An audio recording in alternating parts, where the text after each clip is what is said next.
अगर हमारे घर में कोई घुस रहा है तो मुंबई में, महाराष्ट्र में शिवसेना को भी अधिकार है घुसने का, घुसाने का। आज मैं देख रहा था सुबह से, हमारे कुछ कार्यकर्ता, हमारे कुछ लोगों के ऊपर अब ईडी ने आईटी के रेड्स हो रहे, इनकम टैक्स। कोई भानामती है, वो भानामती, आईटी की भानामती चल रही है। और मुझे तो लगता है कि जब तक ये बीएमसी चुनाव नहीं होते हैं तब तक हर वार्ड में रेड होगी आईटी की, हर वार्ड में, हर शाखा में। अब यही काम आईटी को या सेंट्रल एजेंसी को, ईडी और आईटी, यही एक काम उनके हाथ में रहा है कि जहां जहां शिवसेना का कार्यकर्ता है, जहां जहां शिवसेना की शाखा है, जहां जहां शिवसेना के लोग चुनाव लड़ने जा रहे हैं वहां रेड्स करें। ये तो सवाल है सबके मन में, इस देश में भी, कि सिर्फ और सिर्फ महाराष्ट्र और बंगाल जैसे राज्य में ही सिलेक्टेड लोगों को टारगेट क्यों सेंट्रल एजेंसीज करते हैं, ये सवाल है।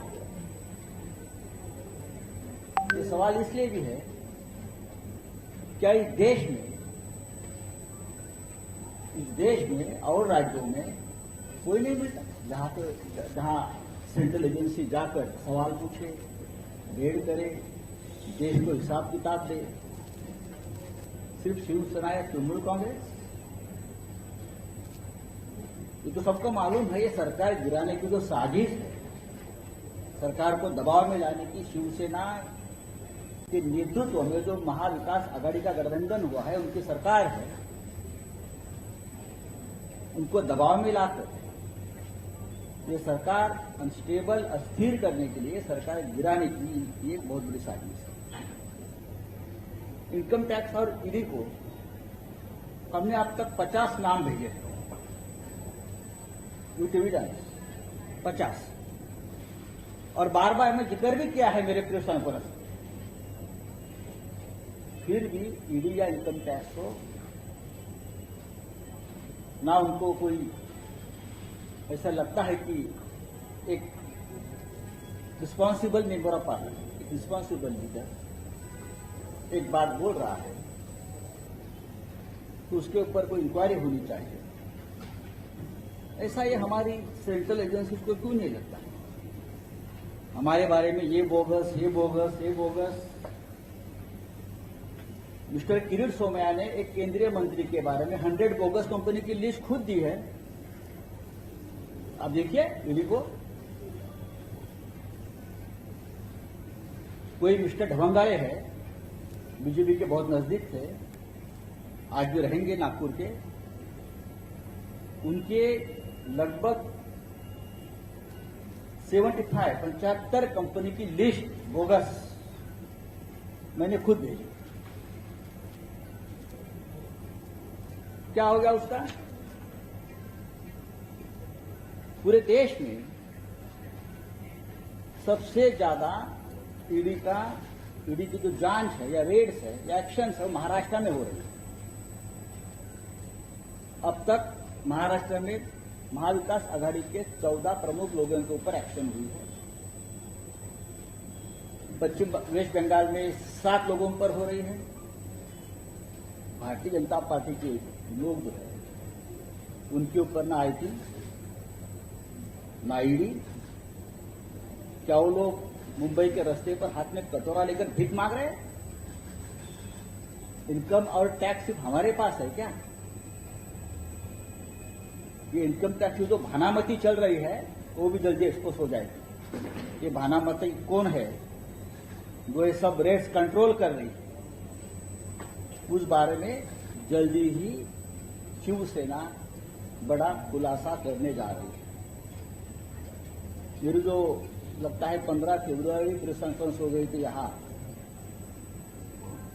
तब मैंने एक नाम का जिक्र किया था, सुमित कुमार नरवर। बार बार मैं उस बारे में पूछ रहा हूं ईडी को, इनकम टैक्स को, कि एक सामान्य आदमी बुलंदशहर का दूध बेचता था और 4-5 साल में उसकी प्रॉपर्टी 8,000 करोड़ से ऊपर चली गई। अब वो मलबार हिल में रहता है, पहले उसको कहाँ भी रहने को घर नहीं था। अब वो व्यक्ति नोएडा में रहता था, उसका मलबार हिल में अब बड़ा आशियाना है, बड़ी बड़ी प्रॉपर्टीज है। ईडी ने कौन सा चश्मा लगाया है इनकम टैक्स में? वो चश्मे से जरा हमारे तरफ भी देखिए। जो आपने चश्मा लगाया है, और आपको ऐसे लोग नहीं दिखते हैं जिनकी संपत्ति 2-4 साल में 8,000 करोड़ 10,000 करोड़ कहां से आती है? मैं देता हूं आपको पूरे प्रूफ, जल्दी ही दे दूंगा। और दिल्ली और महाराष्ट्र के कौन से बीजेपी के नेता का पैसा, किसकी बेनामी प्रॉपर्टी उसके पास है, ये भी मैं जल्दी ही पहले प्रधानमंत्री को जाकर बताऊंगा, बाद में आपके पास दे दूंगा, क्योंकि मैं रिकॉर्ड बनाना चाहता हूं। दिल्ली में कौन सा बड़ा नेता और महाराष्ट्र का कौन सा बीजेपी का बड़ा नेता जिसकी पूरी लेन देन उसके साथ होती, पैसा किसका है? एक ट्राइडेंट ग्रुप कौन सा है मुंबई में, जिसको 5 साल पहले सबसे ज्यादा यहां सरकार की तरफ से कॉन्ट्रैक्ट और काम मिलते थे? मेरे पास पूरा है हिसाब किताब। मैं आपको बताना चाहता हूं, ये भानामती और ईडी सबको, ईडी और आईटी हम सबको बताएंगे। उसके बाद चाहे आप हमारे ऊपर रेड भी कर सकते हो, हमको अरेस्ट भी कर सकते हो, आप कर लीजिए। अब एक इंपॉर्टेंट बात, मैंने 15 फरवरी के मेरे प्रेस कॉन्फ्रेंस में शिवसेना भवन में ईडी के वसूली एजेंट्स के बारे में बताया। 4, 5वां किरीट सोमैया था, गेस्ट आर्टिस्ट है वो, लेकिन बहुत इंपॉर्टेंट है। और ईडी के अधिकारी, बड़े अधिकारी, अब उसमें से कुछ अधिकारी तो भारतीय जनता पार्टी का टिकट लेकर चुनाव लड़ रहे हैं। और मैंने सुना कि इस अधिकारी ने, जो ईडी का अधिकारी था, उसने यूपी के 50 उम्मीदवारों का खर्चा भी किया है, ये मैं सुन रहा हूं। वो आप बीजेपी का उम्मीदवार बनकर चुनाव वहां लड़ रहे, ये एक नेक्सस है। उसका मतलब ये है ईडी भारतीय जनता पार्टी की एटीएम मशीन बन गई। मैं बहुत ही जिम्मेदारी से मेरा बयान है, responsible citizen of nation. ED और ईडी के कुछ अधिकारी भारतीय जनता पार्टी के एटीएम मशीन बन गए। उनके एक्सटॉर्शन के बारे में मैंने एक पूरा काला चिट्ठा प्रधानमंत्री जी को खुद पीएम कार्यालय में हमने लिख कर दिया है। मैंने प्रधानमंत्री जी को 28 फरवरी 13 पढ़ने का लेटर मैंने लिखा, जिसमें मैंने ये बता दिया है प्रधानमंत्री जी को कि आपके स्वच्छ भारत अभियान जो है, सिर्फ कचरा साफ करना नहीं है स्वच्छ भारत अभियान, उसमें भ्रष्टाचार का कचरा भी हमको साफ करना है। इसलिए देश आपकी जय जयकार भी करता है। ब्लैक मनी, व्हाइट मनी, नोटबंदी, सब कुछ उसमें आता है। मैंने लेटर लिखा है कि जिस ईडी को आपने लगाया है, सबके खिलाफ हमारा जो आपके राजनीतिक विरोधी है, उनके खिलाफ ये ईडी क्या कर रही है असल में? मैंने पूरी 1 पार्ट, मैंने जो लेटर लिखा है वो एक पार्ट है, ऐसे में 10 पार्ट उनको देने वाला, किस्तों पे दूंगा। पिछले कुछ वर्षों से ईडी के कुछ अफसर्स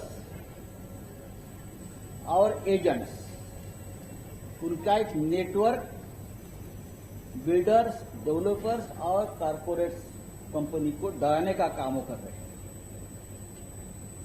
और ईडी का एक एजेंट्स का एक नेटवर्क जो है वो एक्सटॉर्शन में लगा हुआ है, करोड़ों की वसूली कर रहा है।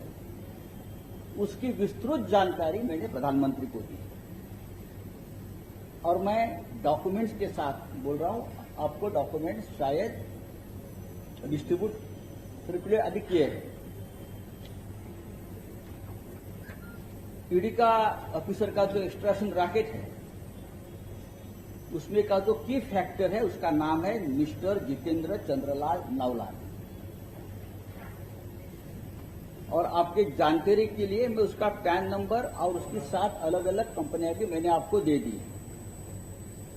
इस 7 कंपनियों ने 100 करोड़ से भी आसपास 100 से ज्यादा बिल्डर डेवलपर से वसूली किए हैं, एक्सट्रॉशन किया है, जिसमें कैश भी है और चेक पेमेंट भी है, डिजिटल ट्रांसफर है उसमें।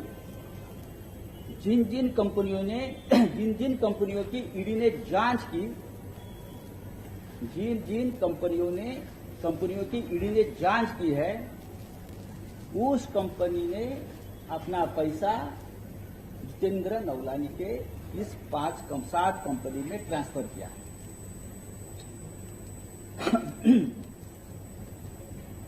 और यही ईडी जो है, ये जो नवलानी है, ये ईडी के senior officers, directors, joint directors, उनके लिए काम करता है। मैं कुछ उदाहरण आपको देता हूं, बाकी सब तो लेटर में है, आप देख सकते हैं।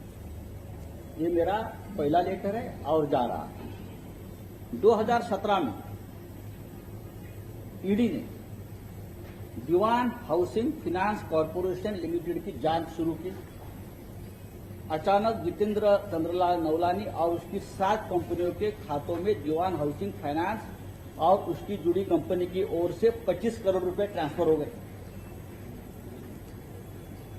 उसके बाद 31 मार्च 2020 तक एसआर वाधवान और उनके फैमिली की ओर से जितेंद्र नवलानी की कंपनियों के खाते में और 15 करोड़ ट्रांसफर हो। नंबर 2, इसी तरह अविनाश भोसले और उनके मामलों की ईडी ने जांच शुरू कर दी। तुरंत अविनाश भोसले एंड ग्रुप से 10 करोड़ रुपए जितेंद्र नवलानी और उसके 7 कंपनियों में ट्रांसफर हुआ। यूनाइटेड फास्फोरस के मामले में भी यही हुआ है। जैसे ही ईडी की जांच शुरू हो गई, जितेंद्र नवलानी की 7 कंपनियों में 16 करोड़ रुपए ट्रांसफर हो गए। गेलॉर्ड कंपनी लिमिटेड, यही हुआ है। इस कंपनी के खिलाफ ईडी की जांच शुरू होते ही 10 करोड़ रुपया नवलानी की कंपनी सिक्योर सिस्टम में अनसिक्योर्ड लोन के रूप में रिफ्लेक्ट हो गया। बहुत ही गंभीर बात है।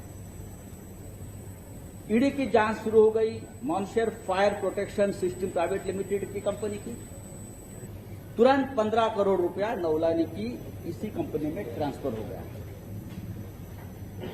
इसी तरह नेरका केमिकल्स की जांच शुरू हो गई ईडी की यहां कंपनी, और बाद में नवलानी के खाते में 10 करोड़ और फिर ईजीएल के कंपनी से 15 करोड़ अनसिक्योर्ड लोन के रूप में नवलानी के खाते में ट्रांसफर हुआ। मैंने प्रधानमंत्री जी को बताया ये लिस्ट एंडलेस है और सिर्फ नवलानी की कंपनी में नहीं ट्रांसफर हुआ है, और भी बहुत ऐसे लोग हैं जहां ईडी का पैसा कैश एंड चेक के मामले में और भी उनके एजेंट्स के खाते में ट्रांसफर हुए हैं, कैश में ट्रांसफर हुए, कैश भी दिया है। कैश का फिगर मेरे पास है। ईडी के कौन से अधिकारी का पैसा उसमें है कहाँ लिया है, कहाँ लेन देन हुई है, कितने के लेन देन हुए, पैसा कहाँ लिफ्ट हुआ है, मैं धीरे धीरे आपको बताते जाऊंगा। कौन है जितेंद्र नवलानी, कहाँ है ये, किसका आदमी है ये, किरीट सोमैया का उनका क्या संबंध है, ईडी के सबसे बड़े अधिकारी मुंबई दिल्ली इंचार्ज उनका क्या संबंध है, पैसा क्यों ट्रांसफर हो रहा है इसके अकाउंट में। जवान हाउसिंग, राणा कपूर, ओंकार बिल्डर, सीडीआई जैसी कंपनी जो पब्लिक सेक्टर बैंकों का लोन तक नहीं चुका पा रही है, वो जितेंद्र नवलानी को और उसके कंपनी को करोड़ों करोड़ों रुपया क्यों दे रहे हैं। कंसल्टेंसी फी है ये, कौन सी कंसल्टेंसी चल रही है भाई? हाँ, कोई ऑफिस नहीं है, कोई स्टाफ नहीं है, कौन सी कंसल्टेंसी चल रही है। देखिए, ये सब पैसा मुंबई में और दिल्ली में बैठे हुए ईडी ऑफिसर के लिए जमा हुआ, उससे बाहर की देशों में प्रॉपर्टी खरीदी जा रही है बेनामी। और आप हमारे लोगों के 1 लाख, 2 लाख, 3 लाख का ट्रांजैक्शन देख रहे हो, आपका ट्रांजैक्शन कौन देखेगा? इस रैकेट में कुछ मुंबई और महाराष्ट्र के प्रमुख बीजेपी के पॉलिटिकल लीडर भी जुड़े हैं। और मैं हवा में बात नहीं कर रहा हूं, आपके पास कागज में नहीं दिए, आपने देखा होगा। ये बहुत ही गंभीर मामला है। देश का सबसे बड़ा करप्शन का ये रैकेट है, मुंबई में बैठकर चल रहा है, दिल्ली में बैठकर चल रहा है।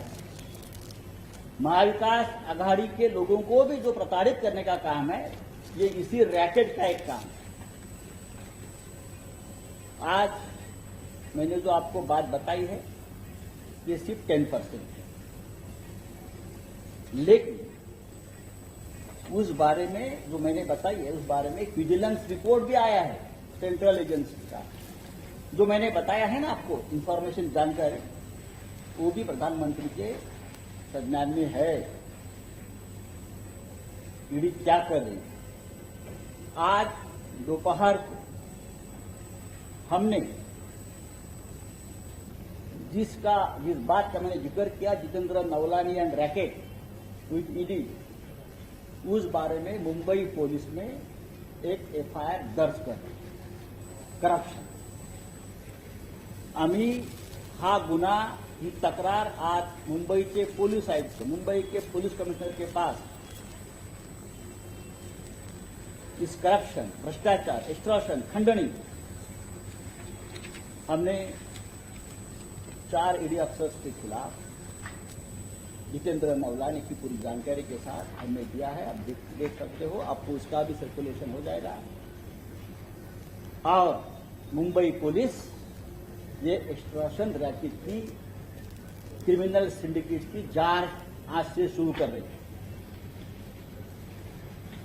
Mumbai police, I repeat, Mumbai police सक्षम है इस क्रिमिनल सिंडिकेट, इस नेक्सस, एक्सटॉर्शन, खंडनी, हमारे भाषा में मुंबई पुलिस उसकी जांच आज से शुरू कर रही है। And mark my words, ED के कुछ अफसर जेल में जा सकते हैं। ये चोरी, ये लफंगेगिरी, ये डकैती, ये एक्सटॉर्शन मुंबई में जो चल रहा है, करोड़ों करोड़ों रुपया कहां जा रहा है? क्या पीएम केयर फंड में जा रहा है? क्या नहीं, आपके घर में जा रहा है, विदेश में जा रहा है, विदेश में जा रहा है। और ये भी रैकेट में दे दूंगा आपको, उसमें कौन शामिल है और बीजेपी के कौन से नेता शामिल है उसमें। ये वसूली एजेंट में बीजेपी के भी नेता शामिल है, पूरा उसमें आपको जानकारी दे दूंगा। आज हमने उस बारे में ऑफिशियल कंप्लेंट लॉन्च की, आप देख सकते हैं। और ये हवा की बात नहीं है, कागज है। कुछ लोग कागज मांगते हैं ना, कागज के ऊपर बहुत विश्वास है। हमने हजारों पन्ने कागज ये ईडी में, लेकिन कोई अब तक उस कागज पर कार्रवाई नहीं हुई है। तो अब हमारी जो एजेंसी है उसके पास कागज गए महाराष्ट्र, और महाराष्ट्र मुंबई की पुलिस पूरे विश्व में बेस्ट पुलिस है। दूसरी बात है, ये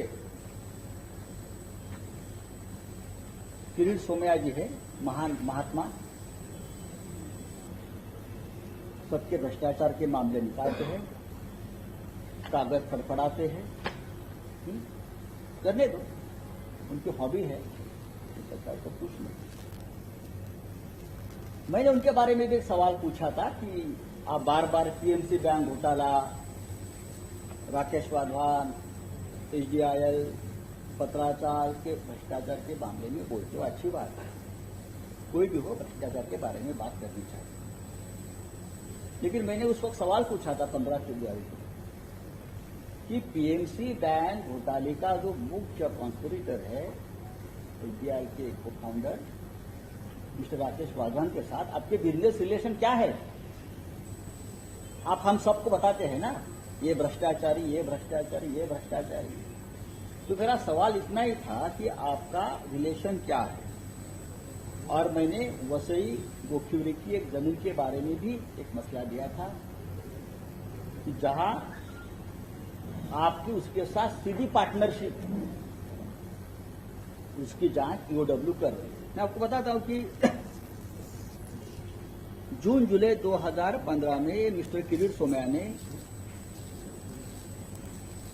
एचडीआईएल और जीवीके कंपनी मुंबई एयरपोर्ट की 63 एकड़ जमीन हड़पने का आरोप लगाया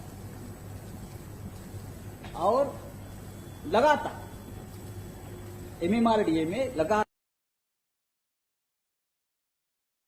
कंप्लेंट्स फाइल, लगातार। उनकी जो आदत है ही सीरियल कंप्लेनेंट, सीरियल किलर होता है, सीरियल रेपिस्ट होता है, उस तरह से यह आदमी सीरियल कंप्लेनेंट है। लगातार उसने कंप्लेंट एमएमआरडी में की 63 एकड़ जमीन के बाद।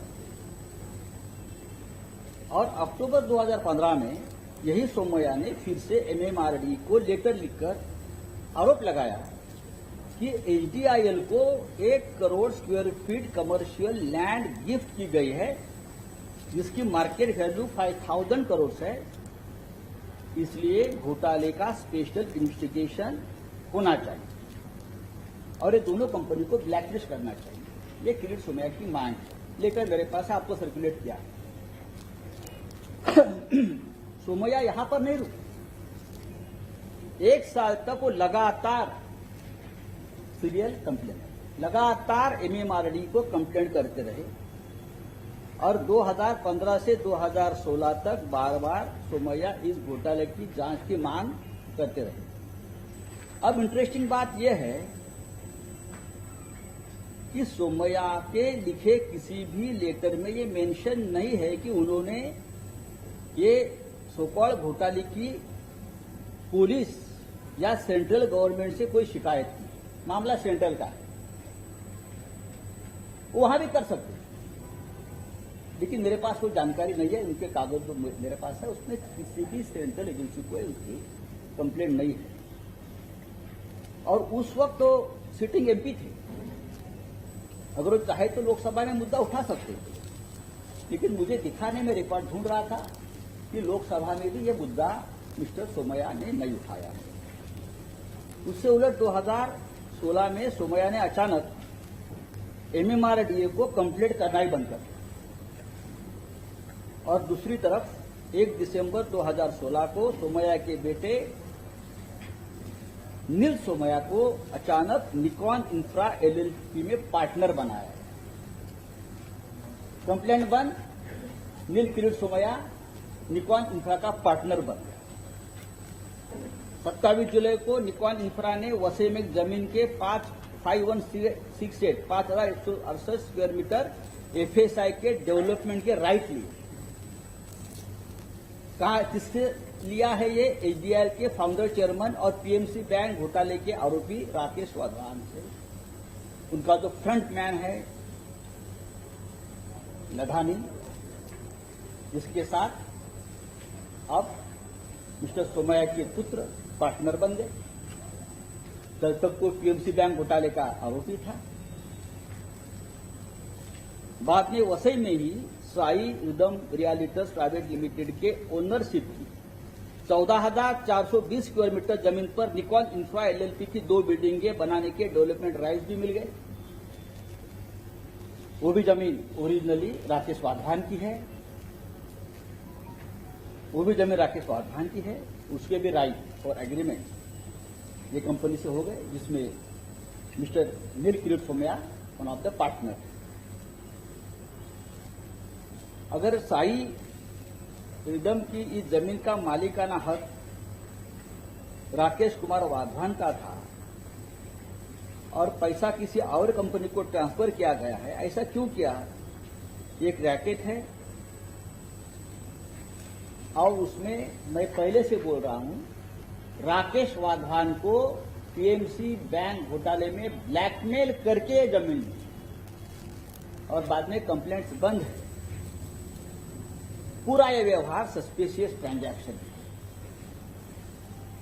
जब सोमैया वाधवान के एचडीआईएल को लेकर इतने गंभीर आरोप लगाते रहे हैं, तो ये सोमैया फैमिली वाधवान के साथ या वाधवान के जमीन के साथ इस प्रकार से सस्पिशियस व्यवहार, बिजनेस पार्टनरशिप कैसे कर सकते? हजारों करोड़ का बिजनेस है ये। अगर एक आदमी किसी व्यक्ति के ऊपर इस प्रकार से भ्रष्टाचार के आरोप लगाते, पीएमसी बैंक लूटने का आरोप लगाते, उसी व्यक्ति के जमीन पर जो एक प्रोजेक्ट बन रहा है हजारों करोड़ का, उसमें नील किरीट सोमैया बिजनेस पार्टनर कैसा बन सकता है? इस सवाल का जवाब अब तक कोई नहीं दे पा रहा है और ना भारतीय जनता पार्टी का कोई नेता दे पा रहा है। मुझे लगता है इसकी भी जांच हो रही है। चाहे आपको एंटीसिपेटरी बेल नहीं मिला है वगैरह सब ठीक है, आप बोल रहे हैं मेरे पास क्या कोई कंप्लेंट ही फाइल नहीं हुई, इसका मतलब कल नहीं होगी। पुलिस कंप्लेंट आज नहीं कर रही है, लेकिन जो जांच चल रही है और जांच जिस दिशा में जा रही है, जो एविडेंस सामने आ रही है, मार्क माय वर्ड, बाप बेटे जेल में जाएंगे। आप कितने भी कागज फड़फड़ा। ये नील किरीट सोमैया के जो पार्टनर है देवेंद्र लढ़ाने की कंपनी साई रिदम रियल्टर्स, उस फाइनेंशियल ईयर 2013-2014 की अगर उसकी बैलेंस शीट आप देखें, लैंड परचेज के कॉलम में मैंने कागज दिए हैं। राकेश वाधवान का सीधा रेफरेंस है और राकेश वाधवान से अकाउंट से इस कंपनी में लगभग 5 करोड़ रुपए आए हैं। 2 एंट्रीज है, एक 3,08,56,000 की एंट्री है और दूसरे पूरे कागज, पूरे बैलेंस शीट, पूरे बैंक अकाउंट के कागज हमने आपको दिए। अब आप चाहे कितने भी फटफड़ाएं, आपको ये कागज के बारे में बताना। आप झूठ मूठ बताइए, लेकिन बताइए। और भी कागज आ रहे हैं। मैं आपका ज्यादा समय नहीं लेना चाहता कि आपको शिवसेना भवन में बार बार आना है इस प्रकार की प्रेस कॉन्फ्रेंस को। आज मैंने इस देश का सबसे बड़ा ईडी का घोटाला आपके सामने हुआ है। एक छोटा सा पन्ना है जो हमारे पास जानकारी है, और भी आ रहे हैं।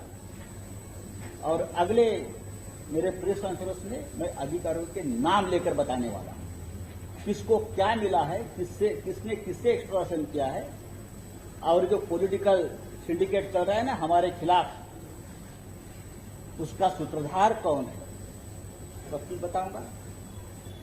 मैं इतना ही कहूंगा, आप चाहे हमारे खिलाफ कितनी भी ताकत लगाएं, चाहे शिवसेना हो, चाहे महाविकास आघाड़ी की सरकार हो, आप कितनी भी साजिश रचिए, कितनी भी ताकत लगाइए, कितनी भी बदनाम करिए, लेकिन ये सरकार और हम सब, मुख्यमंत्री से लेकर नीचे का कार्यकर्ता, आप हमारा बाल नहीं बहा सकते।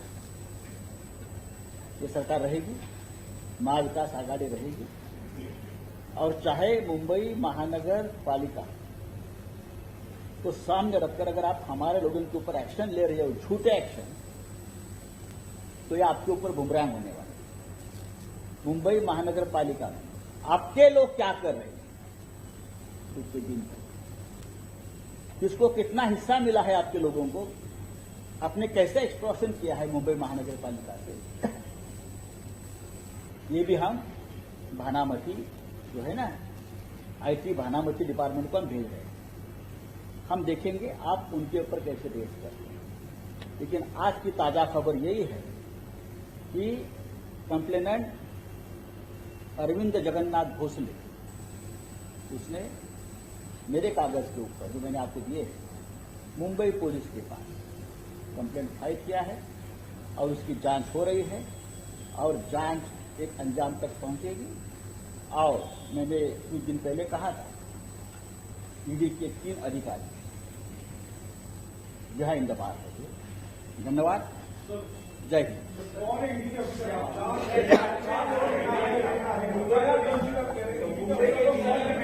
आप कागज पढ़ लीजिए, आपको पता चलेगा।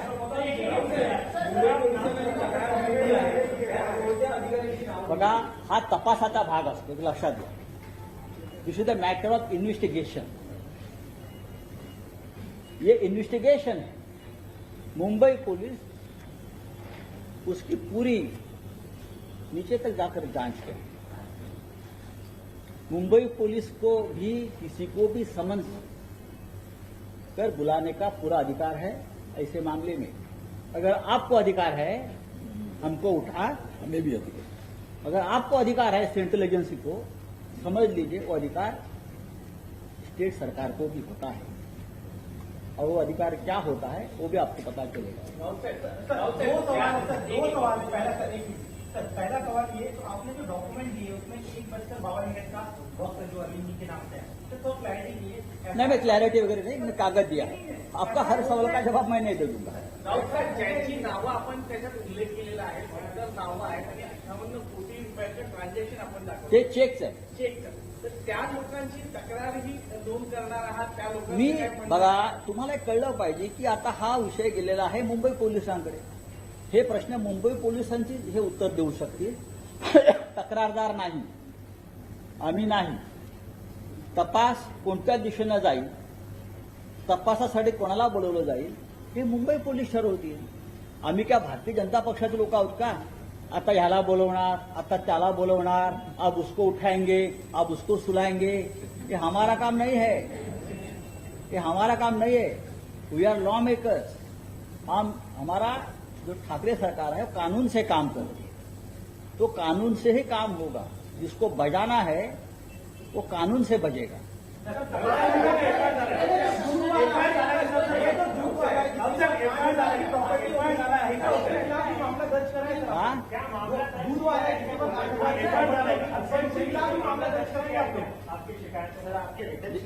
देखिए रिटर्न, देखिए बात ऐसी है भाई, मैं प्रधानमंत्री को एक शिकायत की है।